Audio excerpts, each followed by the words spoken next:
popular idea of cutting our emissions in half in 10 years only gives us a 50% chance of staying below 1.5 degrees and the risk of setting off irreversible chain reactions beyond human control.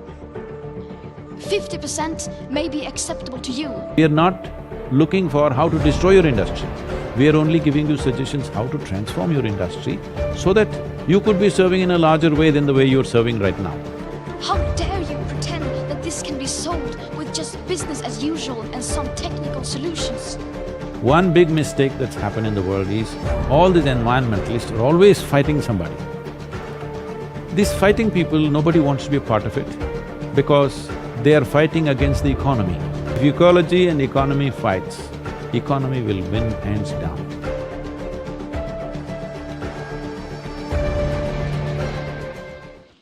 This is all wrong. I shouldn't be up here. I should be back in school on the other side of the ocean. Yet you all come to us young people for hope. How dare you? You have stolen my dreams and my childhood with your empty words, and yet I'm one of the lucky ones. People are suffering, people are dying, entire ecosystems are collapsing.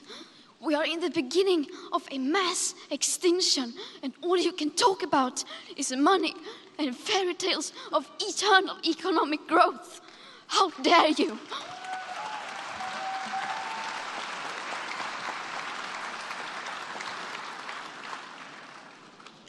For more than 30 years, the science has been crystal clear.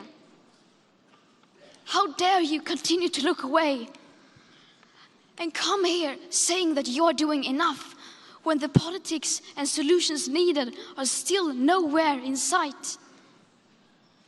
You say you hear us and that you understand the urgency. But no matter how sad and angry I am, I do not want to believe that. Because if you really understood the situation and still kept on failing to act, then you would be evil, and that I refuse to believe. What about global warming? What about some of these other issues of… The environment is a huge issue right now, there's no question. Am I worried about it? No, I have a plan and I'm working to the plan. If everybody works to one plan, because the plan is not made by me or you, our plan is along with the natural contours of life. If all of us have the same plan, we can turn this around.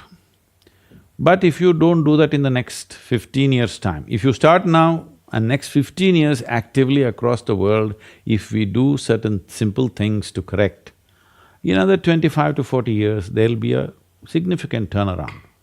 But if you leave this for another 25 to 30 years, you go on business as usual and then try to turn it around, it will take 100 to 150 years to turn it around, because that is the kind of threshold we are on.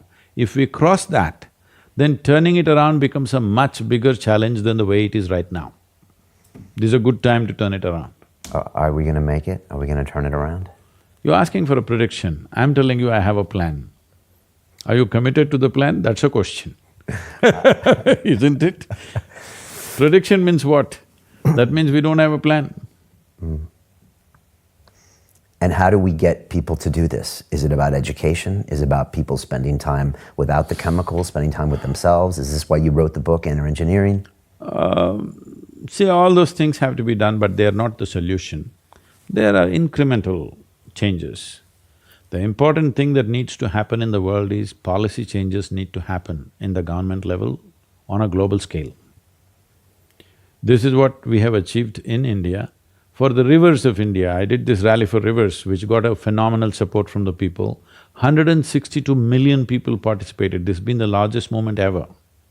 162 million people in 1 month's time. So we made a recommendation how rivers should be handled in India. So this has become official recommendation from the federal government now to all the states.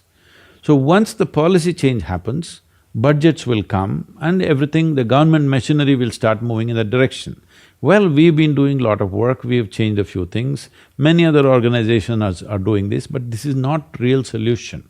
Solution will happen only when the fundamental policy in every nation changes towards a more eco-friendly way of doing things.